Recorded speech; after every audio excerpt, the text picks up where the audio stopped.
My name is Alyssa Winbush. I'm in the Department of Elementary Ed. This is Education 5040, Basic Tenets of Education for Fall 1, 2025, and this is my classroom management plan. For my philosophical statement, I believe that all students are capable of learning and becoming independent thinkers. The classroom must first be a place that is safe for students to learn, grow, make mistakes, and keep trying. So positive and nurturing relationships must be built with each student, and trust has to be established. Students must feel valued, cared for, and respected. In accordance with Chapter 9 of the textbook, classroom management should be taught explicitly with routines and procedures modeled and practiced constantly. Students ought to know what is expected of them at all times. Rewards and consequences should be given consistently and fairly at all times. The classroom should be a vibrant, energetic learning environment where student interest is taken into consideration.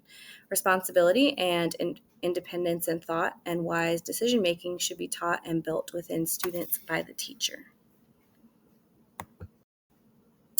For room arrangement, Burden and Bird talk about the importance of the classroom arrangement. It's necessary for the classroom to be set up in a way that is conducive for student learning, movement, visibility, and access.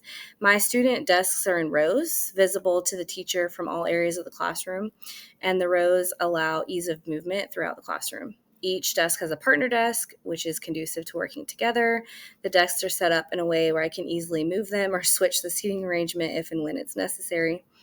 All of the desks are set up in a way where the students can easily see the front of the classroom where the board is.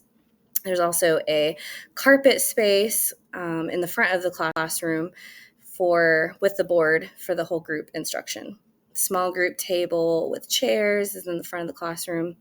There are bookshelves with student manipulatives and resources that are accessible in the back of the room, and the Chromebook station and the pencil sharpener is in the front corner of the classroom for ease of access. There's also a bulletin board that's right outside the classroom door that's displaying student work with the standards that we assessed and the personalized comments for each one. This is updated with current student work monthly. For classroom rules, I intend to use Whole Brain Teaching's 5 rules to explicitly teach students. Follow directions quickly, raise your hand for permission to speak, raise your hand for permission to leave your seat, choices, make your dear team strong, and then we have a diamond rule, which is keep your eye on the target.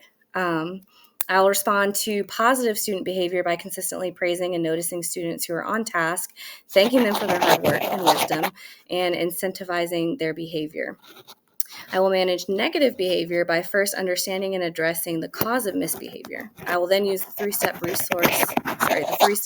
response plan that was outlined by Burden and Bird by first giving situational assistance to keep students on task. If this doesn't work, I will use a step 2 intervention like proximity to help them get back on task. If that's still unsuccessful, then I will address the behavior with a step 3 intervention where the behavior is addressed with appropriate consequences.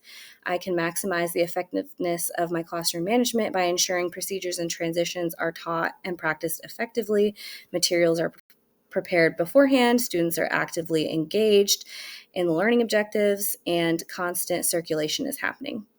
Parents receive a copy of our code of conduct with all the expectations clearly laid out at the beginning of the year, and they are required to sign it. For my classroom procedures, I will select procedures based on our daily schedule, which is from Burden and Board. And the ones I've chosen are first 5, which is greeting the teacher, hang up your backpack, turn in your homework folder, get your supplies, and either eat your breakfast or do your morning work. Next procedure is for transitions, what they're supposed to look like, how fast they're supposed to be done.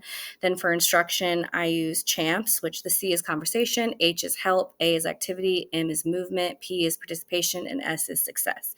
So each time we transition to a different activity, I move those on the whiteboard to let them know what the expectations are. Then my procedure for the hallway, using walking feet, facing forward, hands behind your back, and a volume 0.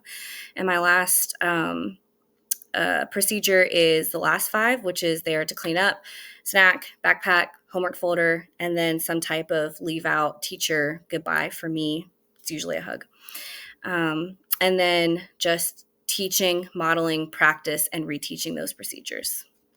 For principles of assessment and grading, I will use the information burden and BIRD outlined in Chapter 11, which includes using student data to make decisions for planning, teaching, and assessing. I'll start with a pre-assessment and then check for student understanding while teaching the material by using formative assessments and documenting the data. I will pull small groups based on this data to reteach the skills that are necessary for student success. Finally, at the end of units, I will use summative assessments to track the knowledge that students have gained. I will adapt my assessments for any students who are ELLs, have special needs or IEPs, or have any other differing needs.